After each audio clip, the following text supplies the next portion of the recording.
Bonjour, bonjour à tous. Est-ce que vous m'entendez bien? Est-ce que vous pouvez mettre un petit oui dans le chat si vous entendez bien ma voix? S'il vous plaît. Super. Merci. Alors, bienvenue à ce webinaire sur Let's Meetup. Aujourd'hui, on a un format très innovant puisque on va avoir 7 auteurs et autrices de collections qui vont vous parler aujourd'hui. Donc, n'hésitez pas surtout à poser vos questions dans toute l'intervention. Vous pouvez poser vos questions dans le chat et comme ça, ce sera interactif. Les intervenants pourront y répondre pendant la présentation. Et sur ce, je leur laisse la parole.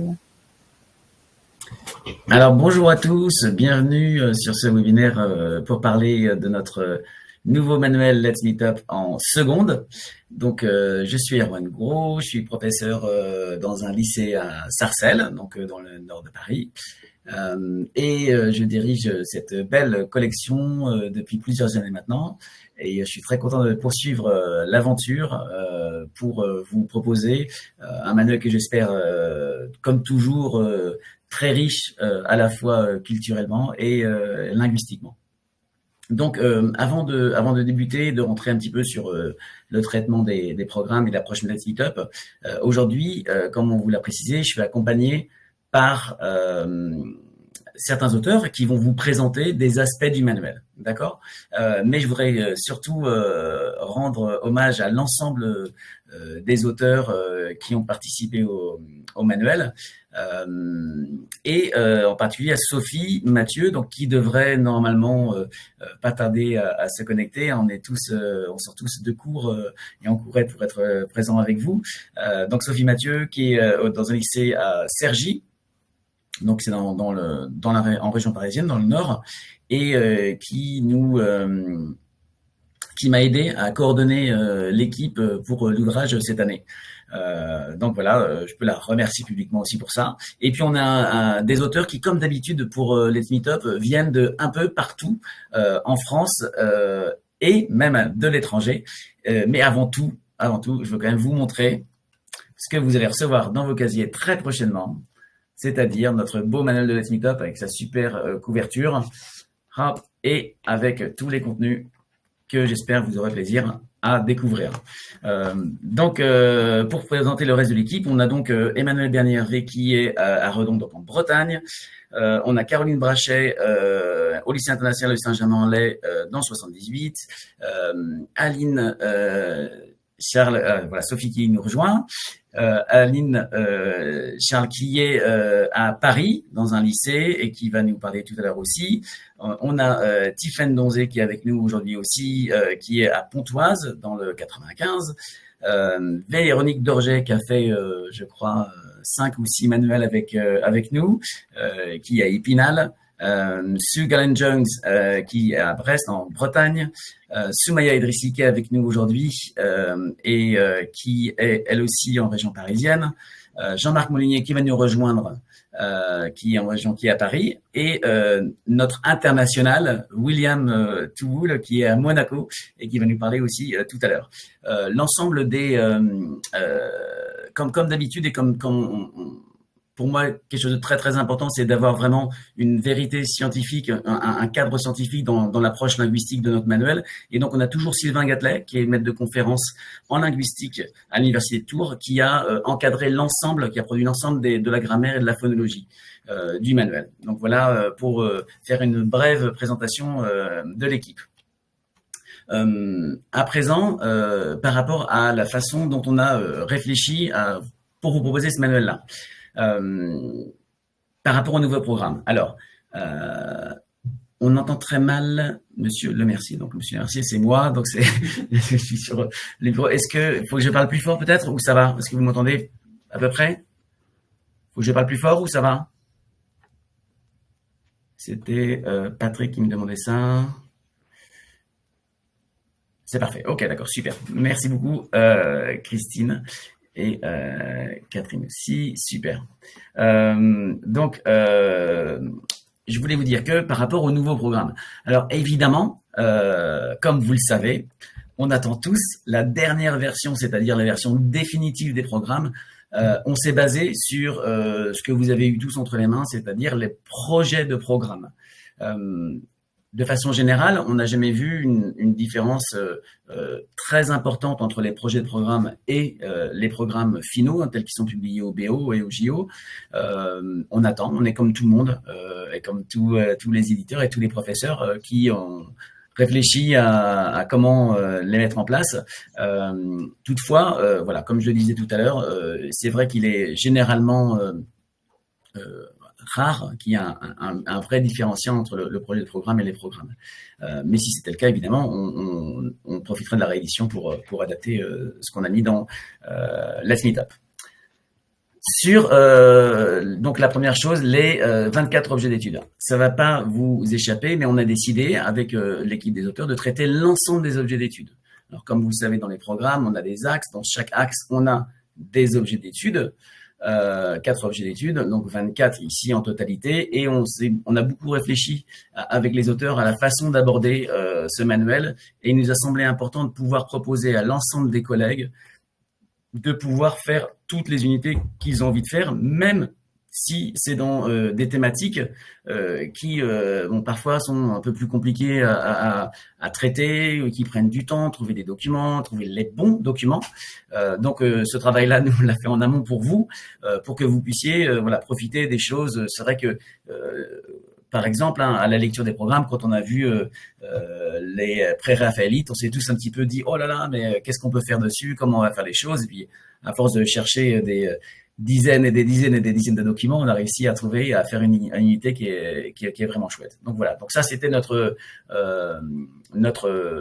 motto hein, pour vous. Pardon. Hop là, excusez-moi. Le niveau de maîtrise linguistique, évidemment, on voit qu'il est passé à B1+. Donc là, on accompagne la progression des élèves, favorise leur autonomie. Tout ça, on l'a vu. On va en reparler un petit peu après. On a aussi notre précis grammatical. C'est comme ça on voit comment on peut accompagner les élèves pour atteindre ce niveau de langue. On sait aussi, on est tous dans des classes, on sait que c'est compliqué pour ces élèves qui arrivent de la 3e, pour certains, pas tous. Hein. Ils n'ont pas forcément des acquis très forts, ils sont pas forcément tous aussi très à l'aise avec la langue. Donc, on a essayé de réfléchir à des façons de l'accompagner et puis on va revenir au fur et à mesure dessus pour vous montrer ce qu'on a réussi à faire. Au niveau de l'étude de la langue, ça a été notre choix dès le début avec l'ensemble des auteurs et avec Sylvain, c'est d'avoir un traitement à la même hauteur de la phonologie, de la grammaire et du lexique. Souvent en France, on dit bah oui, il a un mauvais accent, il prononce mal les mots. En revanche, on sait que dans nos classes, souvent, on met un petit peu la phonologie de côté. On se dit bon bah on le fera après. Faut d'abord qu'ils comprennent le prétérit, faut d'abord qu'ils comprennent ce que c'est que ce thème culturel. On a décidé d'essayer de mettre une place importante à la phonologie afin que vous puissiez montrer qu'il y a des règles. Montrer qu'on peut avoir qu'on peut accompagner nos élèves à ce niveau-là. Et évidemment, des exercices supplémentaires en ligne pour favoriser l'autonomie et tout sous le contrôle de Sylvain pour être certain que on a tous les outils nécessaires. Pour la suite, valider les modalités de travail, varier les modalités de travail, ça a toujours été pour nous avec Let's Meet Up très important de pouvoir proposer une pédagogie qui ne reste pas basée que sur une approche frontale de votre enseignement, mais bien essayer d'avoir un pair work ici, un group work ici, varier ces modalités de travail-là, ces formes sociales de travail, afin d'enrichir nos pratiques, mais aussi de permettre aux élèves de davantage pratiquer la langue. Donc, lorsqu'on choisit dans notre manuel de faire un pair work ou un group work, c'est réellement un travail pour lequel les élèves auront besoin de l'anglais comme langue de communication. C'est vrai qu'il peut arriver aussi parfois de se dire on fait un group work, mais finalement qui est plus un travail de groupe, de collaboration, mais pas un travail où la langue anglaise est nécessaire pour discuter. Ça a été notre engagement dans ce manuel, c'est la façon dont on a essayé de faire le manuel et les activités, que ce soit aussi les projets finaux. Il a été question dans les programmes aussi des compétences psychosociales. Donc, on l'a, nous, traité de notre façon en imaginant des tâches qui permettent justement d'impliquer les élèves, de réfléchir à leur quotidien, de réfléchir à leur vie, à l'approche pluriculturelle. Ça a été vraiment notre souhait de pouvoir en avoir une pratique qui était au-delà de juste dire on fait des sciences psychosociales, on travaille sur les compétences psychosociales, mais plutôt de permettre de le faire in situ, vraiment, donc à travers les tâches. On a parlé aussi de l'intelligence artificielle dans les programmes, c'est-à-dire que ça fait partie, c'est un item qui apparaît dans les programmes. On a beaucoup réfléchi dessus. C'est Sophie en particulier qui s'est penchée sur ce sujet-là. Notre approche, Sophie, tu me coupes si tu veux ajouter. Notre approche, ça a été de réfléchir à la façon dont on pouvait permettre aux élèves d'utiliser l'intelligence artificielle dans des tâches de production. C'est-à-dire qu'on a intégré cette IA dans les projets. On a travaillé aussi avec un collègue qui est vraiment formidable, qui a des idées, qui travaille beaucoup avec l'IA, qui est actuellement dans le sud de la France, qui s'appelle Paul Jenks Carriage, et qui nous a donné plein de pistes, plein de choses, la façon qu'il fait, lui, faire des choses, c'est-à-dire, bon, on en va parler plus tard, je ne vais pas tout dévoiler, Sophie nous en dira bien plus. Et enfin, notre approche par rapport au nouveau programme sur l'entraînement et l'évaluation, c'est toujours ce parcours d'entraînement. Ce qui a été vraiment au cœur de notre travail avec les auteurs, c'est comment on fait pour essayer de construire les compétences des élèves pour qu'au fur et à mesure, ils aient les outils nécessaires, qu'ils soient culturels, qu'ils soient lexicaux, grammaticaux, phonologiques, méthodologiques évidemment, afin de réussir à faire leur tâche finale. Donc, c'est vraiment une sorte d'approche globale auquel on a réfléchi. À chaque fois, on se posait la question de mais est-ce qu'on a un document modélisant qui permet de faire la tâche finale? Est-ce qu'à un moment, on les a entraînés à faire ce qui est attendu d'eux? Est-ce que s'ils doivent parler prétérit, on a travaillé un temps du passé? Voilà. C'était vraiment notre approche. Ça l'a été souvent notre approche, et toujours, j'espère, dans le manuel. Mais c'était important pour nous, voilà, de vous montrer comment on a essayé de réfléchir, et on a réfléchi beaucoup et très souvent à la façon dont on pouvait approcher les nouveaux programmes pour proposer un manuel complet et aussi plaisant et engageant pour les élèves. Donc voilà, pour vous faire un bref, comment dire, topo en quelque sorte de ce qu'on a apporté au manuel par rapport au nouveau programme. À présent, j'aimerais laisser la parole à notre linguiste attitré qui travaille avec nous depuis bien longtemps maintenant, Sylvain Gatlet, et qui va pouvoir vous parler de notre approche sur la grammaire, la phonologie au sein du manuel et de la façon dont on l'a intégré dans chacune des unités. Je te laisse la parole, Sylvain. Oui, est-ce que vous m'entendez? Vous m'entendez? Oui. Oui, vous m'entendez, très bien. Donc, comme l'a précisé Erwan, en fait, on laisse une énorme place en fait à la phonologie, et dans notre philosophie, la grammaire est aussi importante que la phonologie. Donc, dans chaque unité, vous allez trouver normalement une double page. Je vais juste avancer un petit peu le PowerPoint, peut-être. Là. Un petit peu après. Non, Erwan? Oui. La diapositive suivante, pardon, si tu peux. Est-ce que tu les vois pas? Parce qu'après, si, je ne les vois. C'est ça que c'est dedans. Oui, en fait, la diapositive suivante, pour montrer la double page de. Donc, celle-ci? Attends. Celle-ci, suivante? Attends 2 secondes, je ne. Non, la suivante encore. Après, c'est le précis, Sylvain. Ah, attends, c'est bloqué, j'ai l'impression. Ah, bah, c'est pas grave. C'est ce que je montre ici. En ce moment, c'est avec l'encadré sur le point de grammaire en contexte. D'accord, d'accord, d'accord. Donc, bon, en fait, pour chaque unité, on traite un certain nombre de points, donc des points de phonologie et des points de grammaire. Chaque point de grammaire est en fait assez adapté d'une part à la thématique de l'unité, mais également à la tâche finale. On a essayé de faire en sorte que les points de grammaire traités soient vraiment utiles pour traiter la tâche finale. Et donc, comme vous pouvez le voir dans cette diapositive, dans chaque unité, on a des petites questions de grammaire en anglais sur les documents qui sont en fait des pistes de réflexion, en fait un travail qui est un petit peu un travail en amont. Alors, dans certaines unités, ces points peuvent traiter de la grammaire. Dans d'autres unités, il peut s'agir en fait de points de phonologie, des points sur la prononciation qui sont en fait liés, qui sont adossés par exemple à une vidéo, sur un son, sur un phénomène d'accentuation, ce qui permet en fait à vos élèves de réfléchir un petit peu à la grammaire et un petit peu à la phonologie à partir des documents dans un premier temps. Et puis, donc, dans chaque unité, vous allez trouver une double page. Avec une page de gauche, vous allez trouver, sur la page de gauche, vous allez trouver en principe des points de grammaire, 2 points de grammaire pour les unités longues et 2 points de phonologie pour les unités, aussi pour les unités longues. Et puis pour les unités brèves, vous allez avoir un point de grammaire et un point de phonologie. Voilà, c'était la diapositive que je voulais montrer tout à l'heure.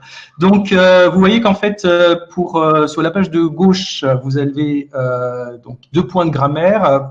Chaque point, en fait, occupe un quart de la page. Donc sur l'autre quart de la page, vous allez trouver un ou plusieurs exercices.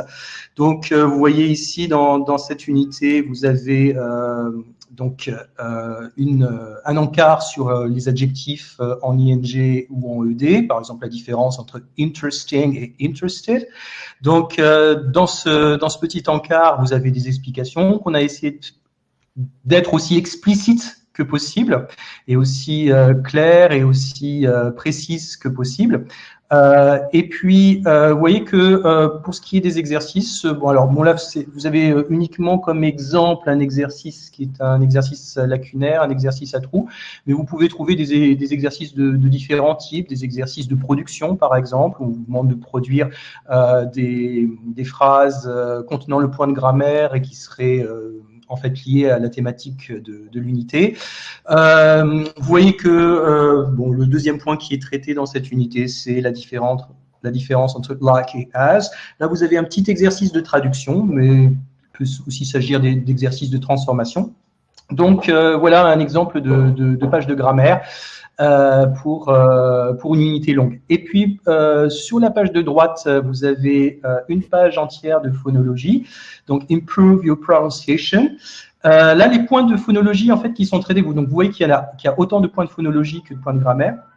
Donc, les points qui sont traités sont des points qui peuvent, en fait, avoir pour thématique le rapport entre, par exemple, la graphie et la prononciation.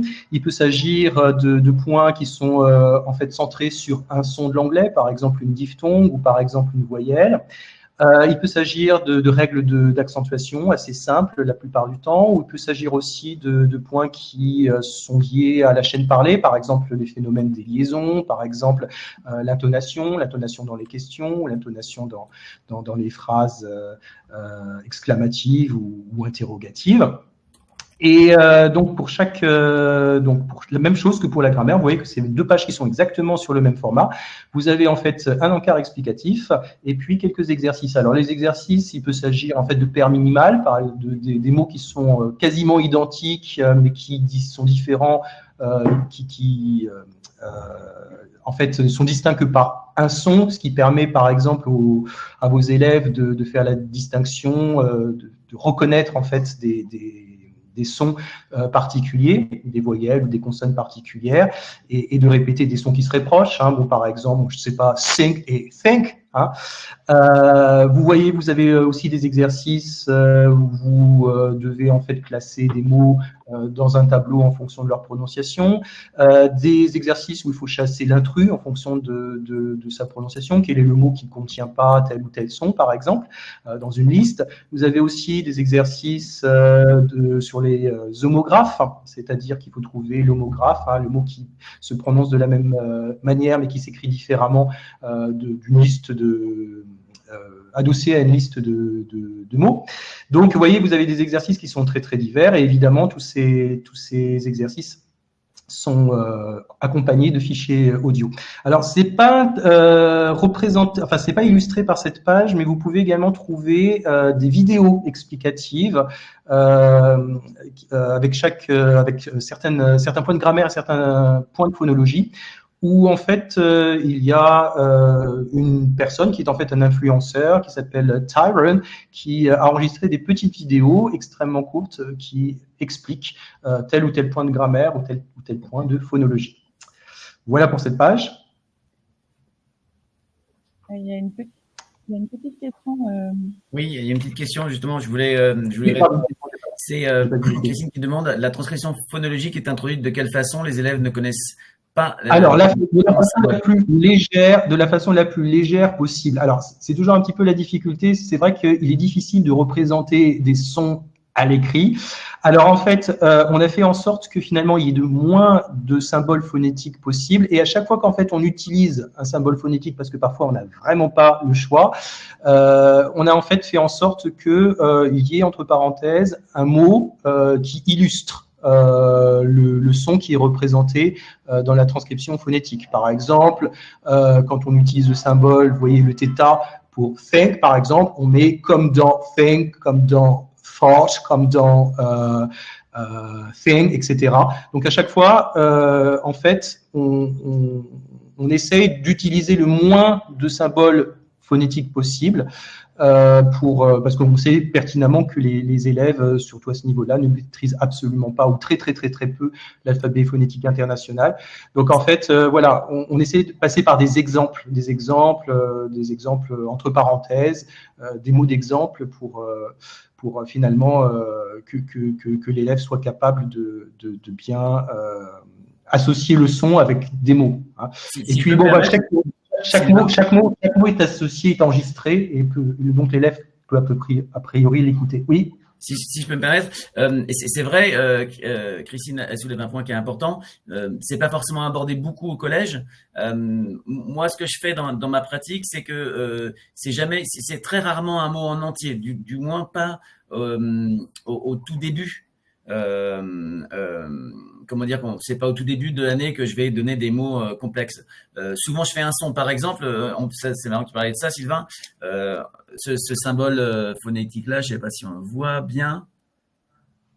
Bon, quand je le fais dire pour faire comprendre aux élèves que c'est bien la langue au milieu. Je sais pas si on voit bien. Voilà. Là, on voit là, je crois. Hop. Que c'est bien la langue au milieu de la bouche. Quand je le fais, je le mets comme ça au tableau. Pour qu'une première fois, qu'on voit bien que le th de think, il y en a bien la langue qui vient au milieu des dents, comme le symbole. Donc, il y a plusieurs symboles comme ça qu'on peut utiliser. Le i court, i long aussi, c'est assez facile. Peut-être commencer simplement par un seul son, un seul symbole. Je ne sais pas ce que tu en penses, Sylvain, et puis complexifier au fur et à mesure de l'année.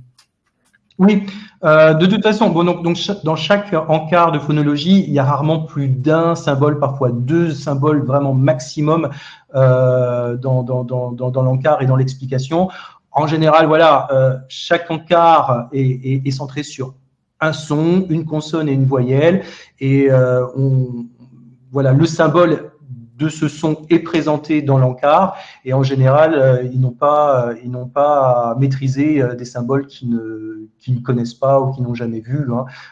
Le son est introduit avec le symbole. Hein.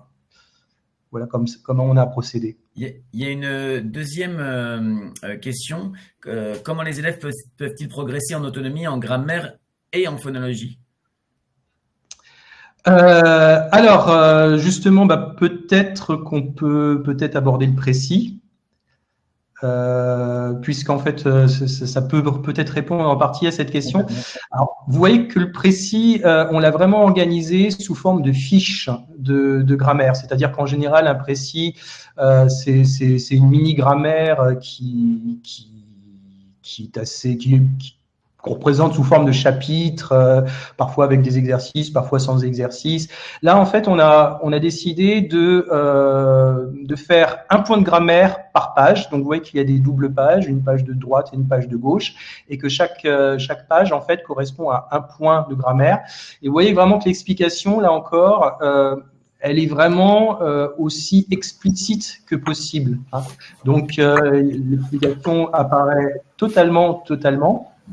Et puis, donc des points extrêmement divers sont traités, des points de niveau A1 comme des points de niveau B1. Donc, par exemple, pour les points de niveau A1, vous avez les pronoms personnels, la révision du verbe to be, la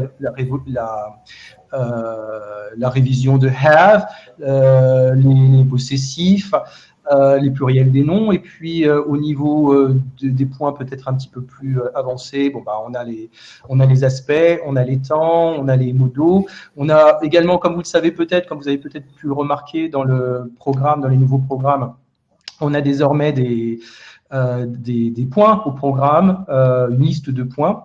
Donc, ces points sont également traités. Donc, par exemple, les propositions subordonnées en if, par exemple, les structures causatives en make someone do something. Donc, en fait, voilà, on a ratissé aussi large que possible pour que finalement, bon, bah, tous les élèves, quel que soit leur niveau, puissent finalement peut-être trouver des informations et puissent peut-être éventuellement travailler un petit peu en autonomie grâce à ces explications de grammaire qui ont été aussi explicites que possible. Et puis, donc, comme vous voyez, chaque point de grammaire est associé à des exercices.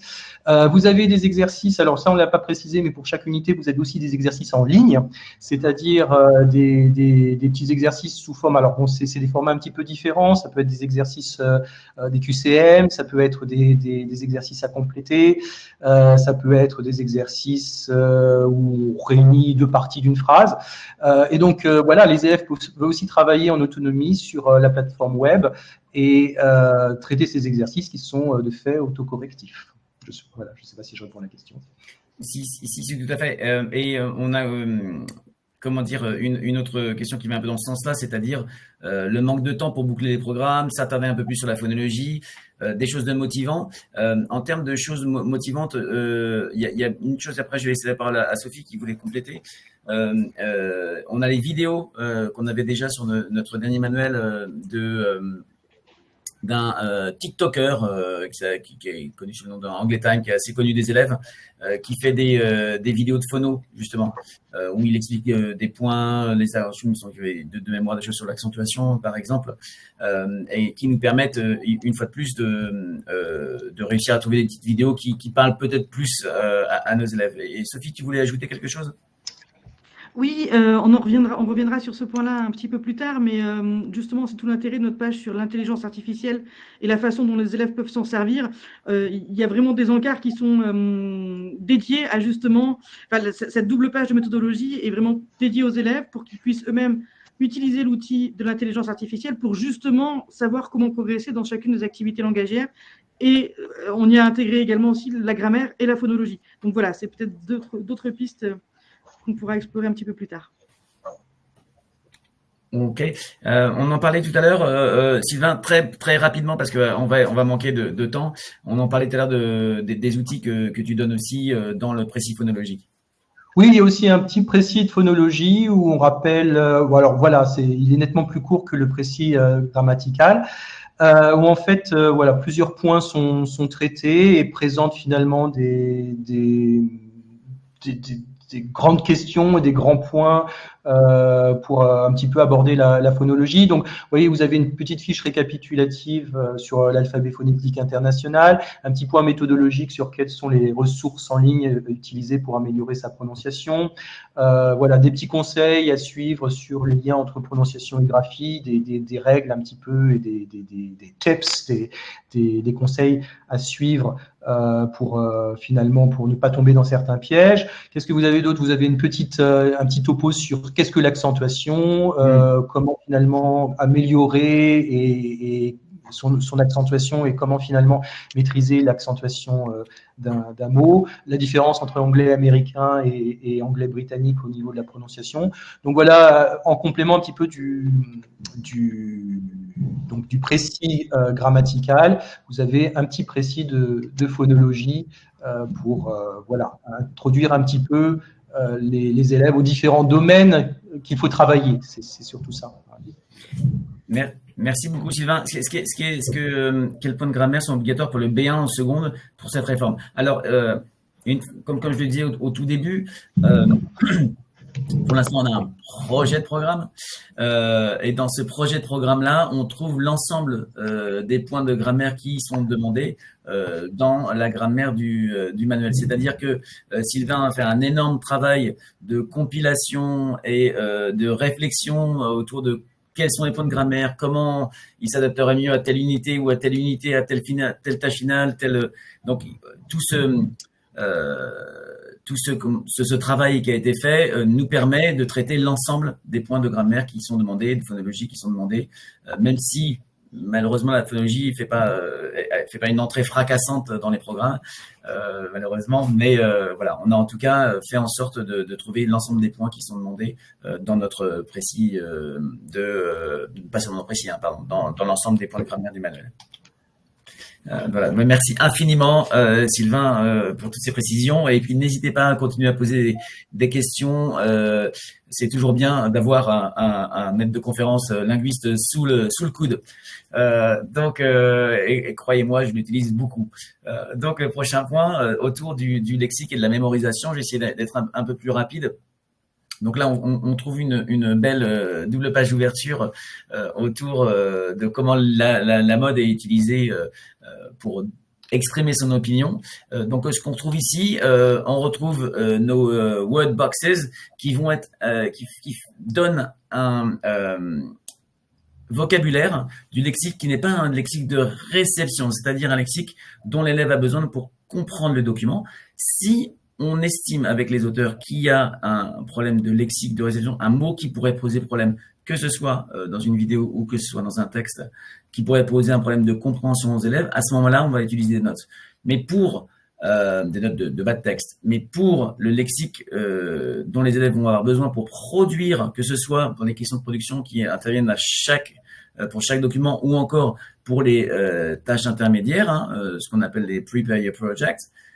Si on a besoin, notre Wordbox, elle est vraiment prévue pour ça. Elle est prévue pour donner les outils linguistiques, lexicaux du moins, aux élèves pour réussir à produire. Donc voilà, ça c'est une première approche de notre lexique. Ensuite, on retrouve une double page presque entièrement consacrée au lexique, avec toujours un fonctionnement en mind map, avec des thématiques qui vont faciliter le travail aux élèves. On retrouve certains mots, comme le disait Sylvain tout à l'heure, qui sont écrits en alphabet phonétique, et parce que on sait que c'est des mots sur lesquels peuvent buter les élèves, ou alors qui sont vraiment, qui se prononcent pas comme ils s'écrivent, et on les trouve vraiment de façon très, c'est assez instinctif, ils apparaissent vraiment aux yeux dans la façon dont c'est introduit dans le vocabulaire. Mais la nouveauté de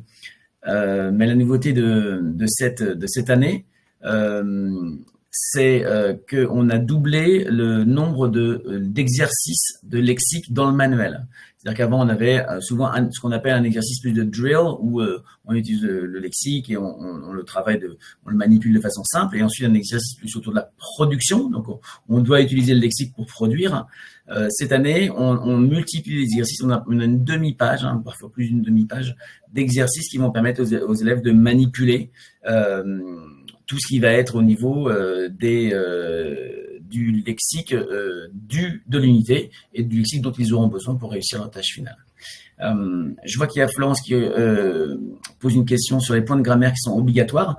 En soi, pour répondre de façon assez claire, le projet de programme donne une liste de points de grammaire, et ces points de grammaire-là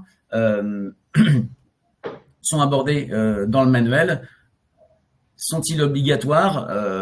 Ils apparaissent dans les points à traiter pour ce niveau-là dans le projet de réforme. Donc en soi, je peux pas vous dire qu'ils sont obligatoires, mais ils apparaissent bien dans le projet. Ça veut dire que l'inspection générale estime que ces points de grammaire-là sont une nécessité pour que les élèves aillent vers un niveau B1+. Voilà ce que je peux vous dire. Judith, comment faire apprendre ces lexiques aux élèves pour la production?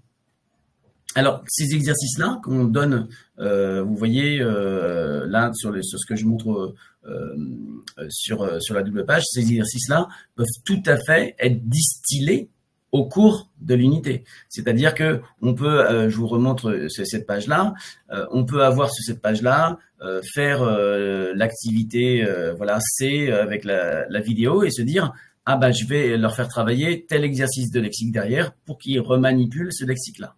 Hein. Donc c'est un travail qui peut se faire au fil de l'eau. D'accord. Évidemment, ce qu'on a aussi, ce sont des activités en ligne. On le voit en haut à gauche ici avec le petit logo activité en ligne. Ce sont des activités très simples qu'on trouve un petit peu si vous connaissez Quizlet. On avait un peu sur Quizlet, c'est-à-dire du matching, on écoute le mot, on l'écrit, on essaie de faire correspondre des mots, il y a des flashcards, etc. Un nombre d'exercices possibles pour que au cours de l'unité, on les fasse travailler de façon autonome sur le lexique. J'espère que je réponds à la question de Judith. Donc voilà la façon dont on a traité. Je vois que Judith est en train de taper. Ok, super. Donc la façon dont on traite le lexique cette année dans Let's Meet Up. Alors maintenant, pour vous parler de notre approche culturelle, je vais laisser la parole à Jean-Marc et à Aline. Je vois que Jean-Marc a disparu de notre écran, de son écran, mais je suis sûr qu'il va réapparaître. Le voilà, avec Aline pour vous parler du culturel. Bonjour à tous. Bonjour à tous et toutes. Alors, Aline, tu commences? Bah, vas-y si tu veux. Bon, alors, moi, je m'appelle Jean-Marc Molinier. Voilà, je suis auteur sur ce manuel de Let's Meet Up Seconde, donc des nouveaux programmes. Et voici mon amie Aline. Qui travaille aussi sur les manuels depuis un petit moment et très heureuse de pouvoir vous présenter l'aspect culturel de ce manuel pour les programmes de 2025. Voilà, alors on va essayer de faire quelque chose en duo. Alors je ne sais pas si ça va être très beau entendre ce duo, mais voilà. Donc nous désirons parler de la place centrale de la culture dans le nouveau programme, enfin les nouveaux programmes de seconde. Donc ces programmes mettent fortement l'accent sur l'idée que la langue et la culture sont indissociables. Et là, je cite les nouveaux programmes, hein. Langue et culture sont indissociables. Il parle aussi de la formation culturelle et interculturelle de l'élève. En gros, vous le savez, pour comprendre une langue, il est nécessaire d'en connaître les nuances culturelles qui la sous-tendent. Les programmes continuent à mettre l'accent, ça fait quand même depuis plusieurs années, hein, mais ils continuent à mettre l'accent, et c'est bien sur les ouvertures culturelles du monde anglophone, et celles-ci sont de plus en plus précises. J'ai relevé dans le manuel, comme par exemple les commissions de réconciliation dans les pays anglophones.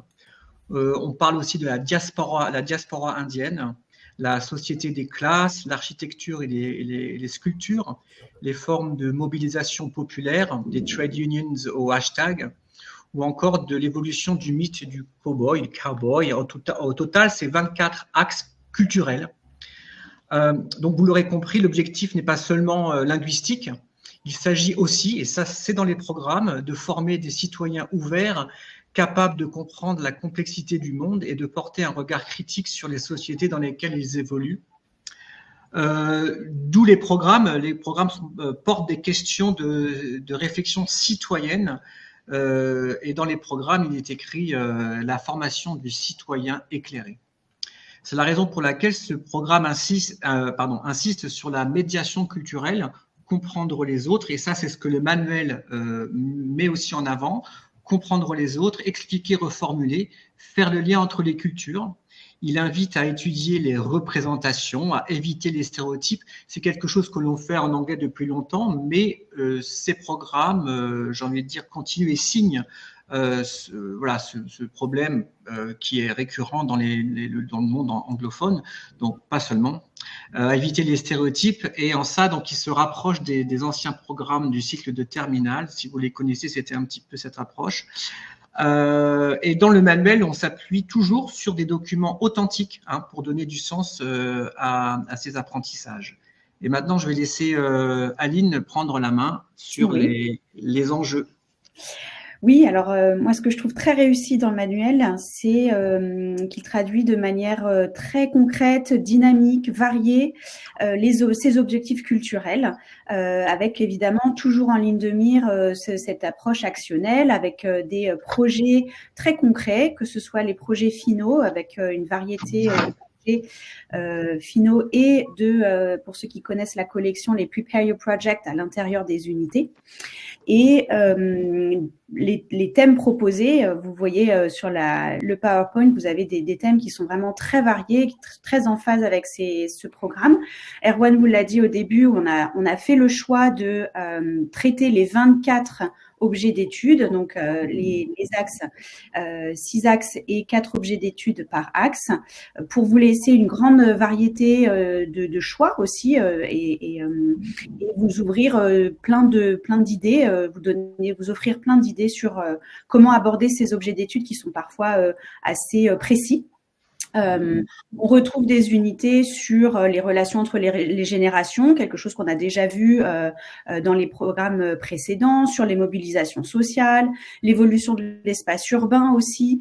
Donc ça, ce sont des choses un peu plus classiques. Et puis, on a des problématiques, des unités qui sont un petit peu plus originales aussi, avec par exemple l'axe 1, qu'on voit là sur la slide, de la représentation de soi, qui était un concept, une notion qu'on avait abordé notamment dans les manuels de spécialité, par exemple, de LCE. Donc, on reprend quelques éléments qui sont un peu moins,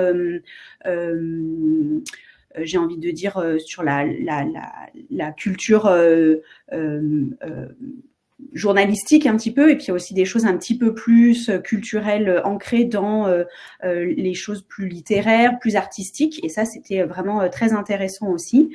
On a des problématiques par exemple comme le passé dans le présent aussi, qui était déjà présent dans les programmes précédents et qui a été déjà présent dans le programme du cycle terminal, il me semble, il y a quelques années. Par exemple, on a choisi dans cet axe-là de parler de la communauté japonaise aux États-Unis, qui est pas forcément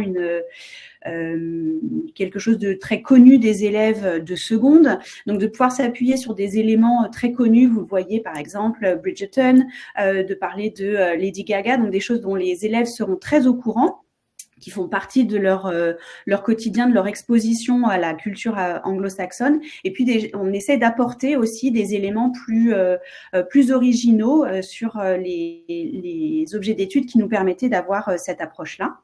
On a aussi d'autres séquences qui s'inscrivent dans un axe assez spécifique qui est les pays du Commonwealth, et qui valorisent un petit peu cette diversité culturelle de l'ère anglophone. Ce sont des éléments en général que les élèves connaissent un petit peu moins bien ou apprécient peut-être un petit peu moins. Et ici, on se rend compte qu'apprendre la culture, c'est aussi comprendre comment les différents pays peuvent interagir au sein de cette ère du Commonwealth. On alterne beaucoup aussi d'extraits différents, de la fiction, des articles, des œuvres artistiques, des vidéos, des podcasts. On a essayé de vous donner des supports très variés pour essayer de développer justement ce côté culturel. Et puis des projets collaboratifs, des escape games, donc de toujours vous donner un maximum d'activités ancrées dans le culturel, mais avec une vision plus ou moins ludique en fonction des unités. Voilà. Jean-Marc, je te redonne la parole. Non, on a perdu Jean-Marc. On a perdu Jean-Marc. Mais Aline, en tout cas, c'est parfait. J'essaie d'aller un petit peu plus vite parce que je sais qu'on est un peu pris par le temps pour tout le monde. Il y avait une question, Aline, sur que pensez-vous des objets d'études qui suivent les axes? Est-ce que c'est pas dissocier le culturel et la langue? Moi, j'avais envie de répondre. Je ne sais pas si tu seras d'accord que finalement, on peut pas penser grand-chose de la réforme. La réforme, c'est la réforme. On peut pas dire grand-chose, il faut qu'elle est passée. Par exemple, Christine nous disait qu'elle faisait l'Irlande dans Vivre entre générations. C'était ce qu'on avait fait nous aussi dans notre ancien manuel. Est-ce qu'on distingue la culture et la langue dans le nouveau manuel? Qu'est-ce que tu en penses, Aline? Je pense que le culturel est le point d'ancrage des unités, c'est-à-dire qu'on veut apporter quelque chose qui permette aux élèves d'apprendre de ce monde anglophone, et on va s'appuyer sur le linguistique pour essayer de développer cet aspect culturel. Mais l'ancrage culturel me paraît très important. On leur apporte aussi beaucoup d'informations. On est au début du lycée, on essaye de rebrasser le contenu linguistique qu'ils ont appris au collège, mais de leur donner aussi une autonomie de ces outils linguistiques pour apprendre sur cette aire géographique qui est assez vaste, qu'ils connaissent souvent de manière assez superficielle en sortant du collège, ce qui est tout à fait normal, et donc d'essayer de leur apporter des points un peu plus précis. Je pense que c'est ce qu'on a réussi à faire avec ces 24 unités. Et il y avait une question aussi, je crois que Sophie voulait répondre, par rapport au nombre d'axes. Combien d'objets d'études doit-on traiter? 4 objets d'études obligatoires pour chaque axe, etc. Alors c'est vrai qu'il y a une certaine confusion autour de ça. C'était pas très clair dans les premiers projets qui ont été publiés. Depuis, il y a eu une nouvelle, enfin, c'était précisé dans les projets. Et puis, Sophie, on pourrait être clair? Oui, a priori, donc tous les axes sont à traiter au moins une fois. Et dans l'ensemble, il faut traiter trois objets d'études au choix. C'est ça. Alors, il y a eu effectivement une communication, mais il me semble qu'elle était d'ordre syndical, qui précisait que il y aurait plus d'objets d'études obligatoires, mais qui seraient facultatifs. En l'état des faits, vraiment aujourd'hui, il n'y a pas eu de communication nationale à ce sujet de la part de l'inspection générale ou de la DGESCO. Donc ça, je peux pas vous dire. Et Anne, du coup, je pense qu'on a répondu à la question d'Anne sur le nombre d'études. Et Mamadou, il l'entend pas. Je sais pas, je dis ça pour Marie si j'avais à faire quelque chose. Donc voilà. Donc merci beaucoup infiniment Jean-Marc qui est reparti et Aline. Juste pour conclure, oui. On a quand même essayé de faire découvrir des voies issues de vraiment de nombreux pays de l'ère anglo-saxonne, et c'est vraiment très important avec des objets d'études, enfin en tout cas des pays concernés, des choses qui sont vraiment nouvelles et qui apportent quelque chose de plus que voilà, une connaissance un petit peu collégienne. Bretagne et États-Unis en fait. Voilà, on a essayé de s'extraire un petit peu, malgré des objets d'études parfois qui renfermaient un petit peu. On a essayé de vous montrer toute la richesse de ce monde anglophone. Super, merci beaucoup à tous les deux, merci infiniment. Je tends le micro fictif à William qui va vous parler de la méthodologie. Oui, je vais essayer d'être le plus concis possible parce que je sais qu'on est pris par le temps, mais voilà, donc moi je vais vous parler d'un aspect central de ce nouveau manuel qui est donc l'apport méthodologique. Et en effet, on sait que la méthodologie, elle va représenter ici plusieurs enjeux, puisqu'on va viser dans un premier temps à accompagner l'élève dans la réalisation d'une production finale, qui sera toujours en lien avec une approche actionnelle. On va également développer des stratégies qui vont être le plus efficaces possible et les plus transférables possibles, aussi bien pour l'oral que pour l'écrit. Et évidemment, l'objectif ultime, c'est de favoriser l'autonomie progressive de nos élèves, l'autonomie langagière de nos élèves tout au long de l'année. Alors, c'est pourquoi on a fait le choix assez fort d'intégrer des aides méthodologiques tout au long du manuel. Donc, vous les retrouverez à la fin de chaque unité. Et elles sont vraiment au service de la réalisation des projets, mais elles sont également regroupées sous forme de fiches méthodologiques dans une rubrique finale, et ce qui constituera vraiment une boîte à outils pour l'élève. Alors, si on peut revenir sur les 2 slides précédents, s'il te plaît, Erwan, encore avant. Voilà, super. Donc, dans un premier temps, je vous propose de voir comment la méthodologie est intégrée dans chaque unité, comme un espèce de levier, hein, si vous voulez, pour réussir les projets. Ici, avec un exemple concret tiré de l'unité 16, hein, j'ai noté, qui est donc intitulé Reduce, Reuse, Recycle. Et comme c'est le cas pour chaque unité longue, on vous proposera 2 projets finaux, un à l'écrit et un à l'oral. Donc ici, notamment, on explicite les 2 projets. Et donc le premier, donc ici, il s'agira par exemple de tourner une vidéo pour présenter ou promouvoir une marque éco-responsable qui sera imaginée ou créée par l'élève. Et pour le projet proposé à l'écrit, il s'agira de réaliser une bande dessinée qui sera une campagne de sensibilisation face à la surconsommation occasionnée par le Black Friday. Donc, la page méthodologique, elle est toujours organisée en 2 différentes parties. Donc, à gauche de la page, vous trouverez l'encadré qui explicite chacun des projets et qui sera accompagné ensuite d'une liste de points qui constitue une aide structurante, explicite et progressive qui va guider les élèves à chaque étape. Donc, on commence par aider l'élève à clarifier l'objectif du projet. Donc ici, par exemple, il s'agira de voir comment on va pouvoir sensibiliser à l'écologie via la création d'une marque, développer une argumentation qu'il faudra choisir pour illustrer son propos. On propose également à l'élève d'adapter le ton, la forme et le message qui sera en lien avec le public visé.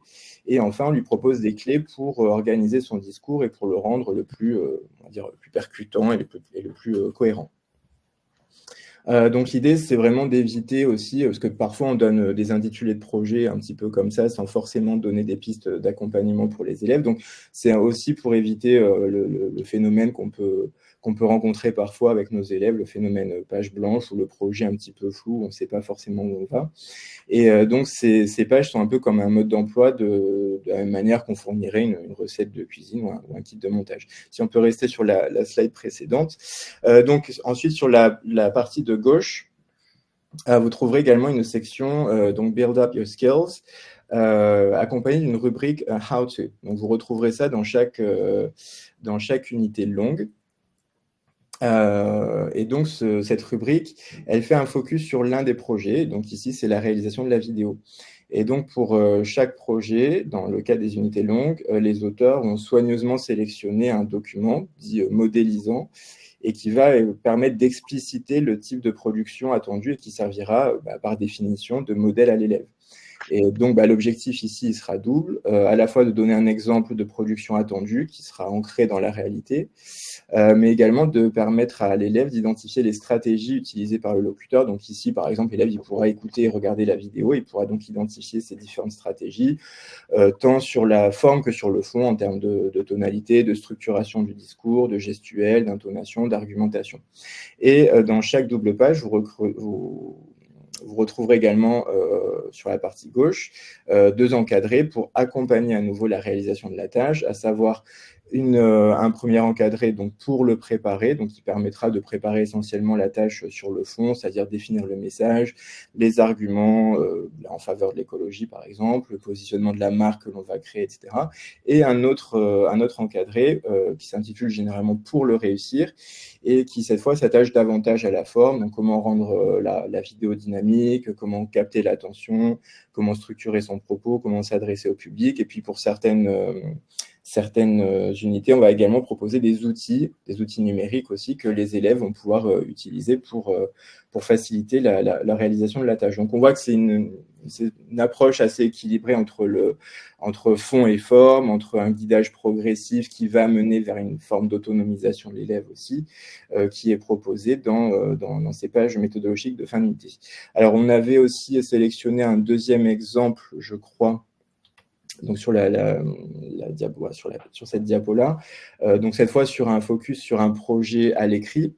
Ici, c'est sur l'unité 6, Family 2.0. Donc ici, l'objectif est la rédaction d'un synopsis de série télévisée qui met en scène une famille américaine. Donc on retrouve à nouveau sur la page de gauche le guidage méthodologique précis avec les 2 projets proposés. On donne les étapes préparatoires à la conception du projet. Et puis sur la droite, on va retrouver à nouveau un document modélisant avec un exemple de synopsis qui est entièrement rédigé, donc tiré d'un document authentique et qui est rédigé dans un anglais qui est riche, mais qui reste accessible pour les élèves. Donc ce support modélisant, dans le cadre de la méthodologie, joue un rôle essentiel parce que il dédramatise quelque part la réalisation de la tâche en montrant un exemple et en montrant que c'est quelque chose qui est possible et réalisable. On va pouvoir faire aussi des repérages sur le lexique, qui est adapté par exemple au genre narratif ici, puisqu'on raconte l'histoire d'une famille dans une série américaine. Et on va pouvoir aussi également prélever des formulations de type que l'élève va pouvoir ensuite s'approprier pour l'adapter à sa propre production. Et à nouveau, on retrouve donc nos deux encadrés avec pour le préparer et pour le réaliser. Et dans l'encadré pour le préparer, on a également un renvoi vers une fiche méthodologique spécifique de fin de manuel. Donc là, on a au total, on retrouvera à la fin du manuel un total de 9 fiches méthodologiques, donc qui sont très guidées et très complètes, et qui sont autant d'aides pour permettre à l'élève de progresser et de s'améliorer dans la maîtrise des savoir-faire et des compétences langagières. Donc ces fiches, elles proposent des approches qui sont transférables, que l'élève va pouvoir mobiliser à tout moment de l'année, dans des contextes divers d'utilisation, et aussi bien pour des tâches intermédiaires du type Prepare Your Project que pour les projets de fin de séquence. Donc par exemple, on vous donne ici l'exemple de la fiche pour améliorer sa production orale. Donc avec différentes modalités de préparation, qu'il s'agisse de pistes en amont pour aider l'élève à se préparer à la réalisation de la tâche, quelle que soit la typologie d'activité qui sera proposée. Et puis ensuite, on donne vraiment des conseils détaillés, par exemple pour la réalisation d'un discours, pour la structuration d'une interview, d'un débat, ou comment enregistrer un podcast avec des conseils sur le rythme, l'intonation, comment s'adresser à un auditoire, etc. Voilà, donc ces fiches, elles permettent donc à chaque élève, si vous voulez, de se constituer une boîte à outils méthodologique et linguistique que chaque élève pourra consulter et réinvestir en autonomie. Voilà. Super, merci William. Désolé de te presser, mais pas de souci. je sais que nos chers auditeurs ont peut-être aussi envie de préparer à manger, donc j'essaie de te presser aussi pour ça.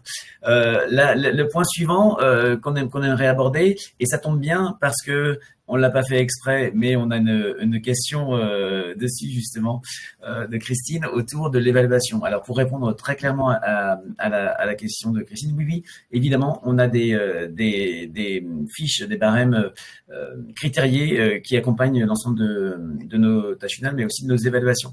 Donc on va en parler rapidement. La première chose au niveau des évaluations, c'est l'auto-évaluation. Sophie, si tu veux, tu interviens quand tu veux autour de l'auto-évaluation, c'est-à-dire que là, sur le Let's Recap, on va permettre à l'élève, avec ses hashtags, de réfléchir à des points précis, finalement, qui construisent la réflexion autour de la problématique. Et auquel nous, finalement, parce que c'est intéressant de le faire comme ça, mais pour les élèves, c'est pas forcément toujours facile de problématiser, de réfléchir à un point de la problématique et aux arguments et aux exemples. Donc, à cette fin, on a cette fiche qui est disponible, mais également un quiz qui va leur permettre de valider, de s'entraîner, de s'évaluer sur l'ensemble des points finalement de la problématique qui sont abordés. Tu veux nous parler de ça? Pardon, ça a coupé, tu me parlais à moi? Oui, pardon Sophie. Oui, pardon, excuse-moi. Donc effectivement, je vais aller assez rapidement aussi. Donc à la fin de chacune des unités, vous pourrez trouver donc cette double page Are You Ready? Où on a véritablement deux types d'évaluation, compréhension orale, compréhension écrite, qui sont à chaque fois accompagnés de conseils méthodologiques pour vraiment guider l'élève dans la construction de sa réponse et pas simplement demander une réponse voilà, un petit peu comme ça, sortie de nulle part. L'idée, c'est vraiment toujours de les accompagner et de leur permettre de progresser. Et à chacune de ces évaluations en compréhension se joignent des évaluations de production écrite qui sont également en lien, qui sont scénarisées, qui sont véritablement au cœur de ce qui doit être fait. Et vraiment, j'insiste sur ces petits carrés, enfin ces petits rectangles jaunes qui sont véritablement des guidages très importants pour les élèves pour qu'ils puissent véritablement comprendre qu'une compréhension de l'écrit, voilà, on va les accompagner pour des repérages et vraiment pour qu'ils puissent construire la réponse de la meilleure façon, parce que souvent, ils voient la chose en bloc, vous le savez très bien, on le sait tous très bien, et ils disent oui, mais je ne comprends pas, et en fait, on va vraiment dédramatiser un petit peu la chose et les amener à progresser un petit peu étape par étape. Voilà. C'est exactement ça. C'est vraiment ce Are you ready? C'est réellement de l'entraînement à l'évaluation. Okay. On sait aussi, et ça a été souligné par l'inspection générale, que la tâche finale en soi peut être évaluée, mais que ça n'empêche pas d'avoir des évaluations, en revanche, de compréhension orale, de compréhension écrite, d'expression écrite, d'expression orale hors de ça. Donc, ces évaluations-là, elles sont chronophages. Il faut trouver le bon texte, il faut se calibrer, etc. Donc, nous, ici, on vous le montre. Elles sont prévues dans le manuel, dans des ressources hors manuel, évidemment, qui sont réservées aux professeurs parce qu'il s'agit ici d'évaluations sommatives. On n'est plus du tout dans l'entraînement. Donc, on voit quatre exemples ici où on voit que l'ensemble des activités langagères est évalué avec, pour cette fois-ci, des questions en WH, puisqu'on est vraiment dans la vérification de la compréhension. Et on continue. J'espère que ça répond non, c'est pas Soumaya, c'était Christine qui en parlait avant. J'espère que ça répond à Christine. Et on trouve évidemment en ligne toutes les grilles d'évaluation qui sont critériées. C'est-à-dire la compétence culturelle, la compétence lexicale, la compétence grammaticale, etc. Et pour les tâches finales, dans ces grilles-là, par niveau, A1, A2, B1, on va trouver les points de l'unité, c'est-à-dire GT, present perfect, etc. Pour répondre. Et puis, à ces évaluations dans le manuel, pardon, je complète simplement, on sait que c'est un point qui est très important et souvent on manque un petit peu d'informations. On a aussi rajouté des évaluations supplémentaires qui sont donc aussi disponibles en ligne, de façon à ce que vraiment, on s'en est rendu compte, voilà, quand on en a discuté cet été, l'idée c'est de vraiment, voilà, souvent on manque d'une évaluation, on ne sait pas trop quoi faire et il nous faut quelque chose de nouveau. On a vraiment mis l'accent sur ça en ajoutant en plus des évaluations disponibles. Voilà. Merci, et tu vas pouvoir poursuivre, Sophie, avec quelque chose qui nous fait tous un petit peu peur parfois, mais on commence tous à regarder un peu, l'intelligence artificielle. Oui, alors je reconnais que j'étais la première à en avoir très peur. Je me rappelle très bien avoir été vraiment la personne un petit peu reluctant à tout ça, mais finalement j'ai fini par faire la page méthodo sur l'intelligence artificielle parce que voilà. Avec les idiots qui ne changent pas d'avis. Non, en fait, c'est parti d'un constat très simple, c'est qu'on sait tous que ça existe, on a tous peur de s'y coller.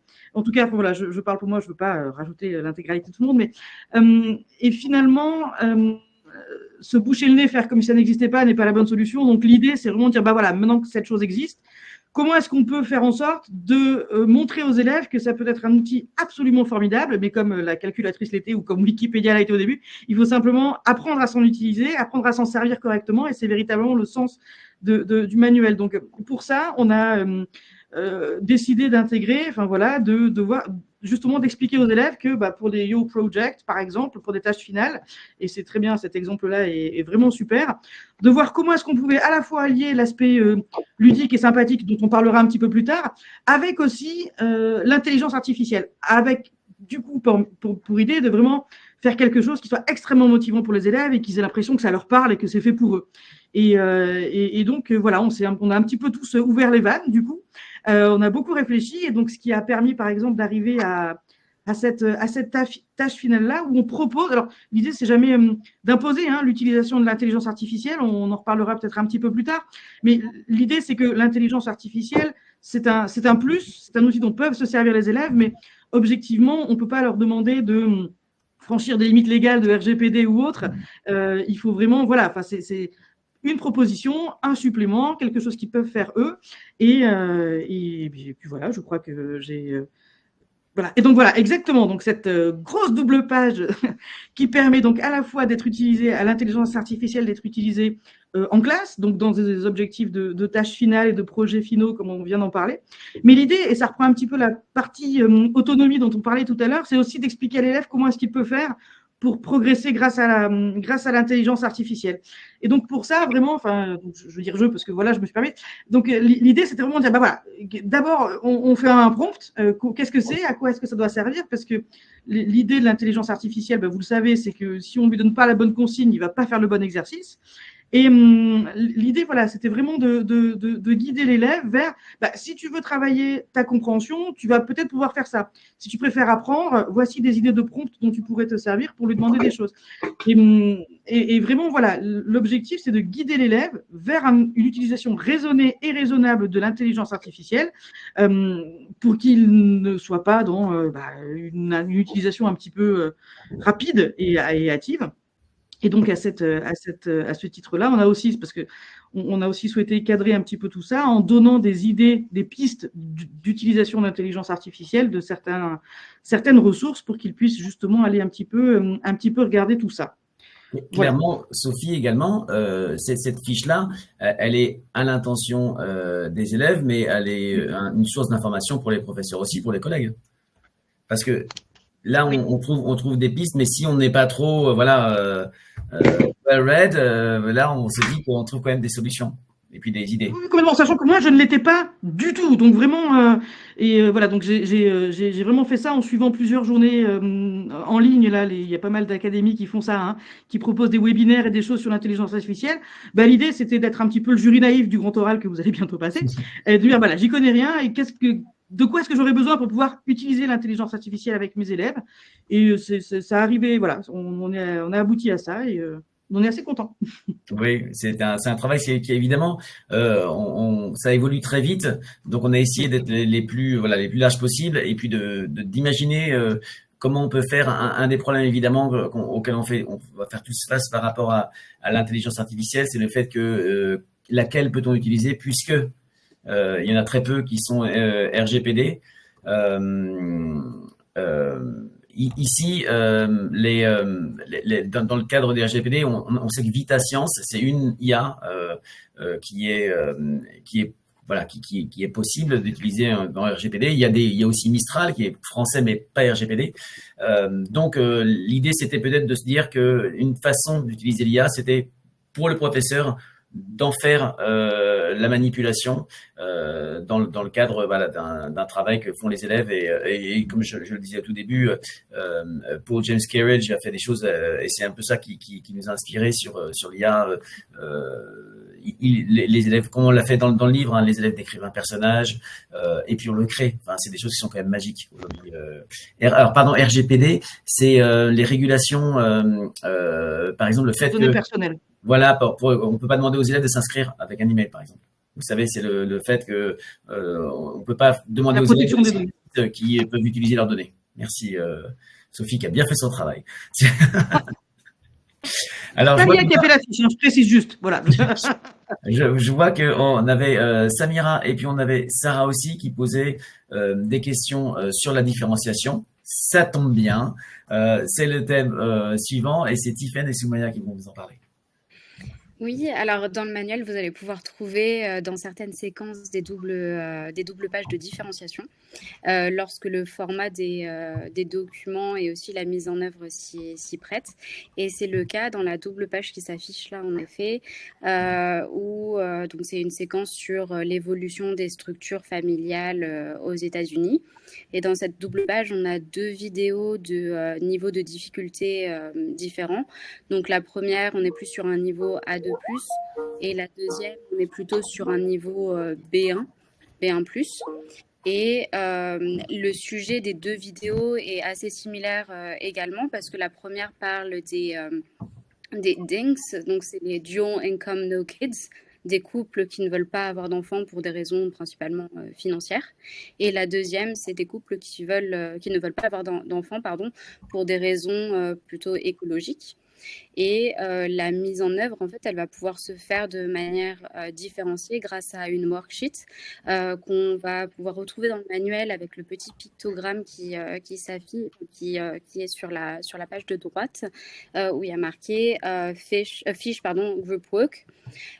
Et en fait, ça sera la même worksheet pour tous les élèves de la classe, mais selon la vidéo sur laquelle ils vont travailler, ils devront se concentrer sur une partie en fait de cette worksheet. Donc, par exemple, la consigne ici, c'est find the reasons why some people do not want to have kids, explain the benefits and the risks according to them. Et sur la worksheet, on trouvera un tableau où d'un côté, on aura les reasons et de l'autre, on aura les benefits et risks. Et ensuite, on pourra avoir une mise en commun pour que les élèves qui n'ont pas travaillé sur l'une des vidéos, puissent en avoir un compte rendu. Et ça va permettre de travailler la différenciation, mais aussi la médiation. Et le contenu des deux documents sera important en fait pour la question de production. C'est pour ça qu'ils doivent bien faire cette mise en commun. La question de production ici, il s'agit d'un diagramme de Venn à créer. Et le projet aussi de la double page, c'est un podcast sur le mouvement des No Kids. Donc, ça peut être intéressant en effet d'avoir étudié les deux documents, même si les niveaux étaient différents. Voilà. Et je vais laisser la parole à Soumaya, je crois qu'elle voulait... Oui, c'est bon pour moi. Erwan, est-ce que tu peux mettre la slide juste après, s'il te plaît?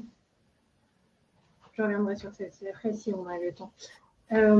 Donc, du coup, je voulais vous présenter, moi, une différenciation qui est sur le même principe, c'est-à-dire qu'on a des documents de difficultés différentes, qui a un temps de découverte du document et un temps de mise en commun pour les élèves. Ceci ferait que là, on n'est plus en pair work, mais en group work. Donc, c'est la même séquence dont vous avez déjà parlé sur les groupes. C'est un peu d'intelligence artificielle, potentiellement.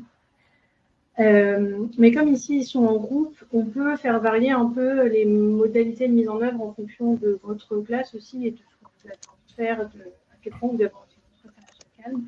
Ça peut être très bien un élève responsable d'un document et ensuite une mise en commun en groupe. C'est le même principe, ils ont une worksheet à compléter. Ça peut être aussi des groupes d'élèves qui travaillent sur le même document. On mélange les groupes pour présenter les documents. C'est un peu plus long, mais ça crée de l'interaction. Si c'est une classe où vous avez plus besoin de calme, ça peut même être juste la première étape de découverte de documents en groupe et ensuite de présentation à la classe. Dans la worksheet, vous avez des informations toujours très simples. Là, il faut qu'il retrouve quel est le méchant en question, quel est leur backstory et quel est leur lien avec le public. Donc le but, c'est qu'ils mettent ça en commun ensemble. Et comme disait Tiffen, ils ont besoin en fait d'avoir ces informations-là pour faire la question de production.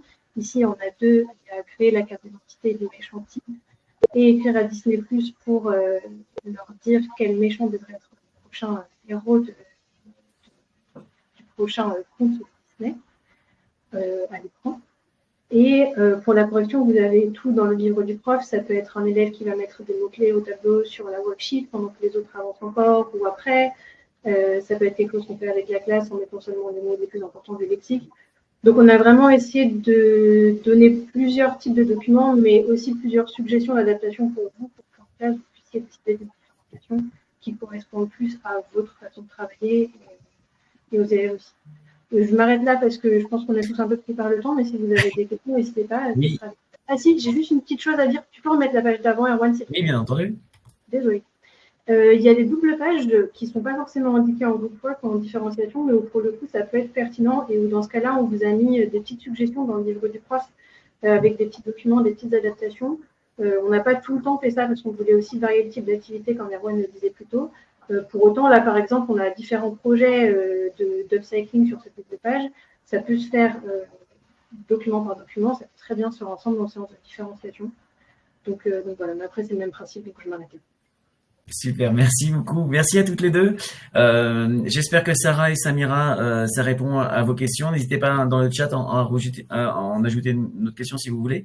Il y a Christine qui demande quand le livre du prof sera bientôt disponible. Alors, il va être disponible Ok, super. Il va être disponible sur le site. Je ne vous cache pas que nous travaillons actuellement dessus de façon très intense et qu'on se garde aussi un petit délai suite à la publication des programmes. Voilà. Donc, on ne veut pas publier quelque chose qu'on va rechanger à nouveau, tant sur le manuel. Voilà, on ne veut pas multiplier à la fois le manuel et puis le livre du professeur. Donc, il est en cours d'écriture. Il vous sera, voilà, on espère pouvoir vous proposer au moins quelques pages assez rapidement pour vous montrer comment ça fonctionne. À titre indicatif, c'est quelque chose qui va être un tout petit peu différent de ce qu'on a fait précédemment, et on va essayer d'en faire quelque chose de plus en ligne, en tout cas, quelque chose de plus interactif en soi, plus clair pour vous. Pour les spécimens, je vois que c'est Shafika qui pose la question. Pour les spécimens, ils sont en cours d'acheminement. Il me semble qu'ils arrivent cette semaine ou la semaine prochaine dans vos casiers. On a eu ce qu'on appelle un bon à tirer, qui était un peu plus tard. Le bon à tirer, c'est-à-dire c'est le moment où on l'envoie chez l'imprimeur. Nous, on avait décidé de le retarder un maximum afin d'avoir les nouveaux programmes officiellement publiés. Bon, ça n'a pas marché, mais voilà. En tout cas, il va être bientôt dans vos casiers. C'est progressif, hein, mais ils arrivent dans tous les établissements. Entre le 23 et le 27, normalement, ils sont dans les établissements. Donc voilà. On avait un tout dernier point à aborder avec vous sur la ludification. On va le faire très très rapidement, vraiment, parce qu'il ça en fait déjà 1h15 qu'on est ensemble. Non pas qu'on a envie de vous laisser, mais c'est pour vous aussi. En termes de ludification, je vais laisser notre the game in chief game officer du manuel. Sophie, vous parlez un petit peu de ce qu'on a réussi à faire dans le manuel. Oui, alors c'est vrai que c'est un peu ça. Pour faire très rapidement sur la ludification, notre objectif, et on est parti d'un constat qu'on fait tous, à savoir, on fait toujours tous les mêmes exercices. Donc, comment est-ce qu'on peut arriver à trouver quelque chose d'un petit peu différent, parce que quand même, on a bien compris certains, au bout d'un moment, les memory games, mais on fait que ça. Donc, l'idée, c'était vraiment comme je l'ai dit tout à l'heure, hein, d'ouvrir tous les champs de possibilités, et de vraiment réfléchir à ça. Donc, à la fois en l'intégrant, bien sûr, dans des aspects un petit peu en pair work et tout ça, pour tout ce qui est travail sur des documents, mais aussi pour les travaux, des exercices plutôt en lien avec le vocabulaire, surtout, hein, à la fin de chacun des chapitres. Et donc là, vraiment, on a essayé de varier un petit peu ces exercices qui peuvent parfois être un petit peu barbants, hein, sur le vocabulaire. Donc là, par exemple, un exemple avec un acrostiche, et puis on amène les élèves aussi à créer leurs propres mots croisés, en intégrant aussi l'intelligence artificielle, en intégrant des jeux, en intégrant des challenges, etc., etc. Donc, vraiment, on a fait attention à ça, mais on a toujours aussi eu à cœur, on a essayé aussi d'intégrer c'est un petit peu d'innovation dans les projets finaux, mais toujours en s'interrogeant, en ayant toujours en tête vraiment de ne jamais mettre l'élève dans une situation qui soit délicate. Alors ça, vraiment, on a été extrêmement vigilant là-dessus. Ça a donné lieu parfois de grands échanges, mais c'est tant mieux, parce que dès qu'il y a eu le moindre doute ou la moindre opposition, on a vraiment fait le choix de du coup changer de type d'activité complètement.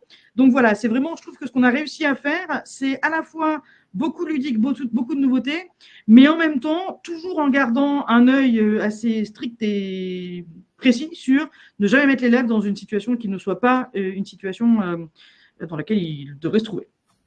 Voilà pour les projets. Et enfin, ouais, voilà, exactement, le meilleur pour la fin. Allez, non, je rigole. L'escape game, qui est donc, on a intégré un escape game dans ce manuel scolaire. Je ne sais pas si vous aviez eu, enfin, je pense que vous aviez tous, bien sûr, la version ancienne de Let's Meet Up qui intégrait déjà 2 escape games.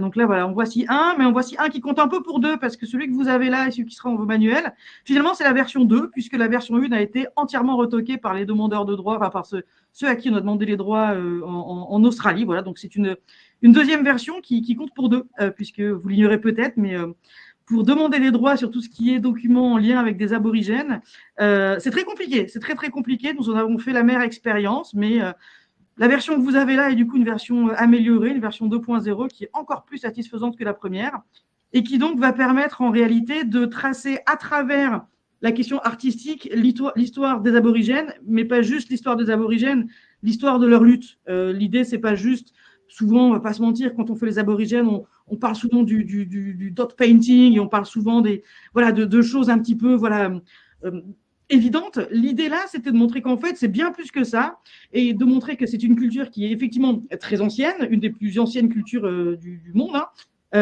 Et donc, l'art, ce n'est pas simplement juste des choses un petit peu iconiques qu'on a toutes en tête, mais des choses qui reviennent vraiment à la préhistoire, bien avant que les Anglais ne débarquent. Donc ça, c'est la première étape. Ensuite, on va vraiment s'interroger sur l'aspect plutôt lutte politique, mais à travers, encore une fois, des œuvres d'art. Ce qui va en fait, on va pas se mentir, permettre aux élèves de simplement avoir un sujet qui est un petit peu lourd, hein, parce que voilà, c'est pas très facile d'accès, à travers un angle un petit peu original et qui va surtout leur parler bien plus que quelque chose d'un petit peu plus descendant et peut-être un peu rude. Et donc cette lutte politique qui se termine dans la dernière double page par justement les suites et l'importance de l'art dans ces luttes politiques. Tout ceci, évidemment, chapeauté par un petit scénario. Ils sont bien sûr en vacances en Australie, à Sydney précisément, scénario tout à fait probable, et ils sont pris au piège dans une exposition. Et en réalité, il faut qu'ils en sortent rapidement parce que tout ceci se passe dans le cadre d'un festival aborigène justement et que s'ils ne sortent pas de l'exposition à temps, ils ne vont pas voir le début du festival. Festival qui existe vraiment et festival pour lequel on a créé, on est en train justement de travailler aussi sur un trailer pour véritablement plonger les élèves dès le début dans l'atmosphère de la chose. Et à ces doubles pages particulièrement belles d'un point de vue graphique, s'ajouteront des security files qui seront un petit peu comme ça les lignes rouges, hein, le fil rouge de tout le manuel, où l'idée c'est que vous récupérez la security file. Ce sont souvent des exercices du style vrai ou faux, compléter un script, des petites choses que les élèves peuvent faire en autonomie, en groupe. Et vraiment, je pense que c'est une vraie... quelque chose de vraiment qui pourra vraiment amener les élèves à traiter un sujet qui n'est pas forcément de prime abord le sujet le plus attrayant et le plus facile d'accès.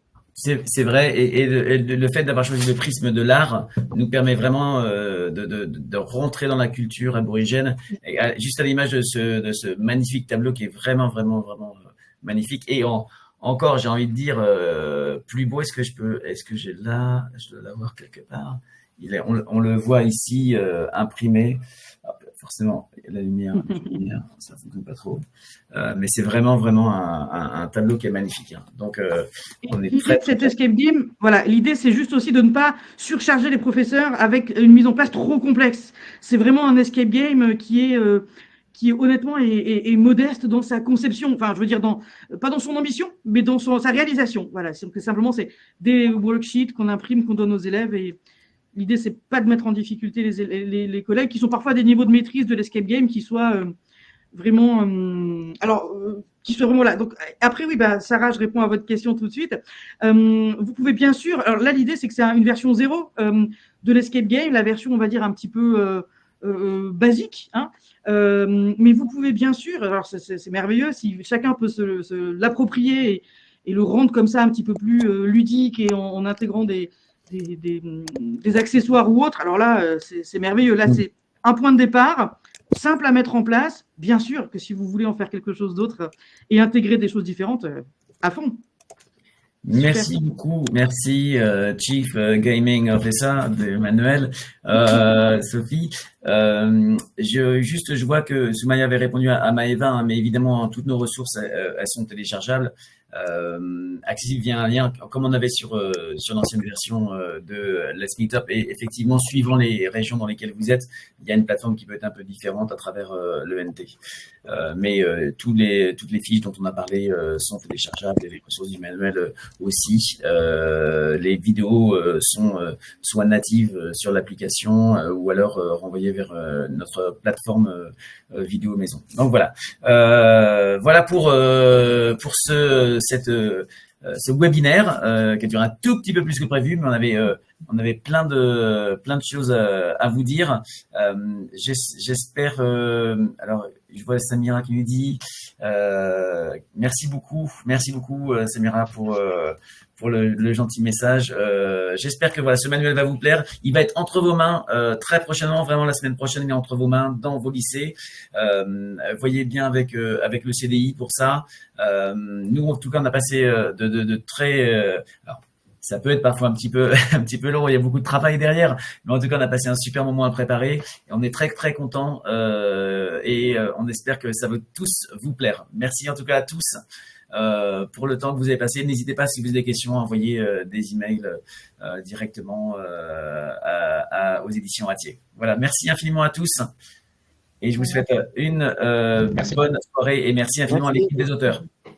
Donc, merci aux intervenants, merci à tous d'être venus aussi nombreux et d'avoir posé autant de questions. C'est super.